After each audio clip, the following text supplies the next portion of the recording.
है आपके हमारे यूट्यूब चैनल रोजगार विद जीएस गुरुजी में। आज हम देखने वाले हैं भारतीय संविधान के कुछ महत्वपूर्ण अनुच्छेद जो किसी न किसी परीक्षा में आए हुए हैं और आने वाली परीक्षाओं के लिए भी महत्वपूर्ण हो सकते हैं। तो शुरू करते हैं हम ये वीडियो। देखते हैं अनुच्छेद 1 में क्या दिया गया है। अनुच्छेद 1 में दिया गया है संघ का नाम और राज्य क्षेत्र, यानी भारत और इंडिया। ये किस अनुच्छेद में दिया गया है? भारत अथवा इंडिया, ये अनुच्छेद 1 में दिया गया है। नेक्स्ट देखते हैं अनुच्छेद 2, नए राज्यों का प्रवेश और या स्थापना। अनुच्छेद 2 में दिया गया है नए राज्यों का प्रवेश या स्थापना। नए राज्यों का प्रवेश या स्थापना का मतलब कह सकते हैं हम कि जैसे कि पाकिस्तान का कोई राज्य हमने मिला लिया हो अपने भारतीय क्षेत्र में, या तो युद्ध के द्वारा या संधि के द्वारा, तो वह अनुच्छेद 2 के तहत हमारे राज्य में प्रवेश करेगा। ठीक है दोस्तों, नेक्स्ट देखते हैं अनुच्छेद 3। अनुच्छेद 3 में दिया गया है नए राज्यों का निर्माण और वर्तमान राज्यों के क्षेत्रों, सीमाओं या नामों में परिवर्तन। तो अनुच्छेद 3 में क्या है? अनुच्छेद 2 और 3 में सबसे बड़ा अंतर यह है कि अनुच्छेद 2 अंतर्राष्ट्रीय सीमा से जितने भी देशों का अधिग्रहण किया जाएगा वह अनुच्छेद 2 के तहत होगा, और अनुच्छेद 3 में है इंडिया के अंदर रह रहे क्षेत्रों का सीमाओं में परिवर्तन या नाम में परिवर्तन। जैसे कि यूपी से हमारा उत्तराखंड बना, तो ये अनुच्छेद 3 के अंदर बनेगा। ठीक है दोस्तों, अनुच्छेद 5 में दिया गया है संविधान के प्रारंभ पर नागरिकता। अनुच्छेद 5 से लेकर 11 तक हमारा दिया गया है नागरिकता के बारे में प्रावधान कि नागरिकता कैसे ले सकते हैं। भारत आने वाले व्यक्ति, पाकिस्तान जाने वाले व्यक्ति, स्वतंत्रता के समय नागरिकता, ये सब अनुच्छेद 5 से लेकर 11 में दिया गया है। हम इस वीडियो में केवल जितने भी महत्वपूर्ण आर्टिकल हैं वह सभी डिस्कस कर रहे हैं। तो आगे देखते हैं दोस्तों अनुच्छेद 12। अनुच्छेद 12 से 35 तक हमारे मूल अधिकार दिए गए हैं। मूल अधिकार क्या होते हैं? मूल अधिकार वह अधिकार होते हैं जो हमें राज्य के विरुद्ध हमारा संविधान देता है, ताकि राज्य अपने नागरिकों पर मनमानी ढंग से प्रक्रिया या कार्य ना कर सके, या कोई गलत कदम ना उठा सके, या तानाशाही ना करे। इसलिए हमें ये मूल अधिकार दिए जाते हैं। मूल अधिकार हमेशा याद रखिएगा ये राज्य के विरुद्ध होते हैं। ठीक है दोस्तों, तो आर्टिकल 12 में क्या दिया गया है? आर्टिकल 12 में राज्य की परिभाषा दी गई है। आपसे ये क्वेश्चन इस तरीके से पूछा जा सकता है कि राज्य की परिभाषा किस अनुच्छेद में है? वहाँ ऑप्शन दे देगा अनुच्छेद 12, 13, 14, 15। तो आपका राइट आंसर हो जाएगा अनुच्छेद 12। ठीक है दोस्तों, नेक्स्ट चलते हैं अनुच्छेद 14। अनुच्छेद 14 विधि के समक्ष समता और विधियों का समान संरक्षण। सभी व्यक्ति विधि के समक्ष समान होंगे, कोई विशेषाधिकार नहीं होगा।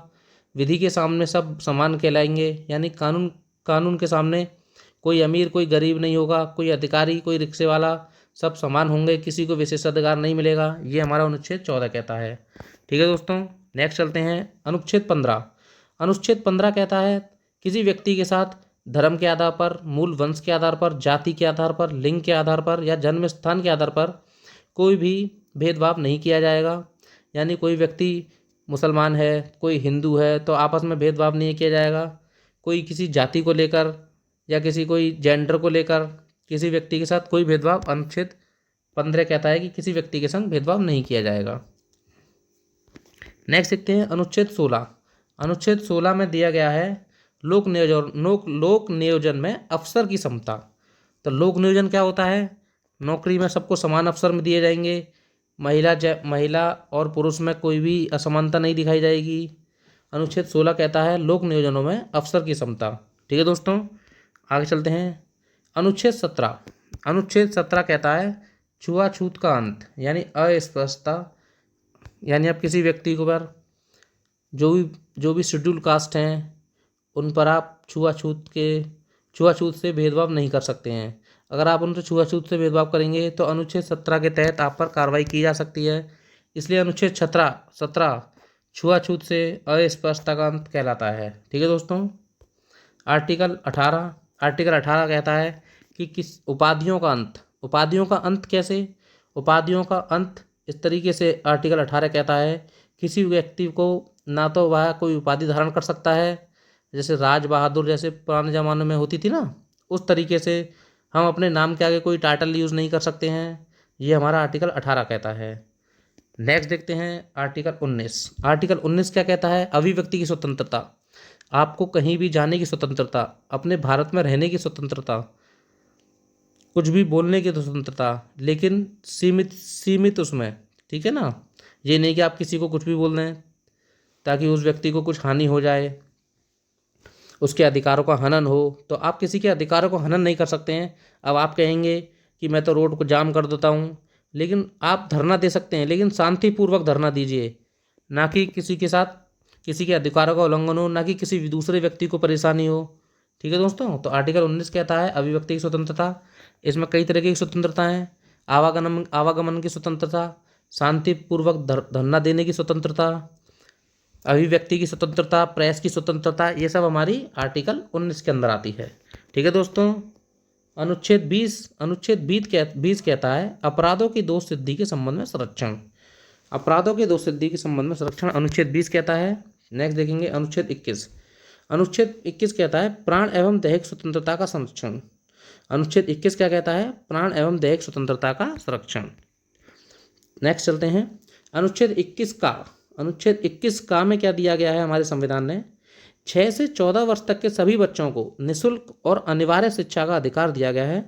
यह हमारा अनुच्छेद 21 का कहता है कि कोई भी व्यक्ति जिसके जिसके बच्चे की उम्र 6 से 14 वर्ष तक है, उसको हमारा संविधान हमारे देश के अंदर निःशुल्क शिक्षा की व्यवस्था करता है। फिर भी हमारे देश में कई व्यक्ति ऐसे होते हैं जो बच्चे शिक्षा से वंचित रह जाते हैं, लेकिन बहुत से माता पिताओं को अनुच्छेद 21 का के बारे में नहीं पता है, तो वे उनके बच्चे बेचारे शिक्षा से वंचित रह जाते हैं। ठीक है दोस्तों, तो अनुच्छेद 21 का के बारे में आप सबको बताइए, जागरूकता करिए, तभी तो कहते हैं ना कि हमारा संविधान पढ़िए। संविधान में वो चीज़ दी गई है कि जिससे आप सामने वाले किसी व्यक्ति से भी कोई भी बात अपनी रख सकते हैं, चाहे वो अधिकारी हो। ठीक है दोस्तों, आर्टिकल 21 का कहता है 6 से 14 वर्ष तक के सभी बच्चों को निःशुल्क शिक्षा और अनिवार्य शिक्षा की व्यवस्था की गई है हमारे संविधान के अंदर। अनुच्छेद 22 कहता है कुछ दशाओं में गिरफ्तारी और निरोध से संरक्षण। अनुच्छेद 22 कहता है कुछ दशाओं में गिरफ्तारी और निरोध से संरक्षण है। ठीक है दोस्तों, अनुच्छेद 23 और 24। अनुच्छेद 23 कहता है मानव दुर्व्यापार एवं बलात्श्रम। मानव दुर्व्यापार एवं बलात्श्रम मतलब आप किसी बच्चे से ज़बरदस्ती कोई कार्य नहीं करा सकते हैं। ठीक है दोस्तों, अनुच्छेद 24 कहता है कारखानों आदि में बालकों के नियोजन का प्रतिषेध। बहुत से आपने कारखाने देखे होंगे जिसमें लिखा रहता है 14 वर्ष से कम आयु के बच्चों का आना मना है।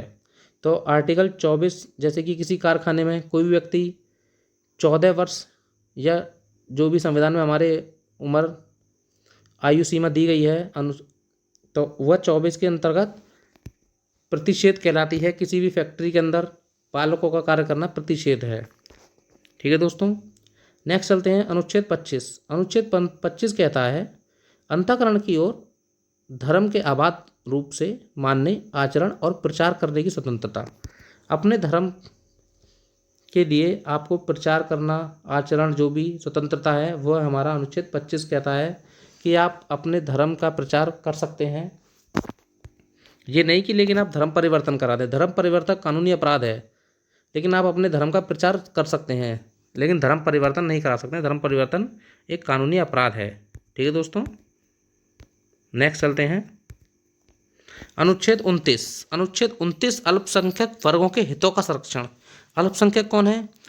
लेकिन एक बात याद रखिएगा आप, हमारे संविधान में अल्पसंख्यक शब्द का इस्तेमाल कहीं भी नहीं किया गया है, या ना ही जिक्र किया गया है।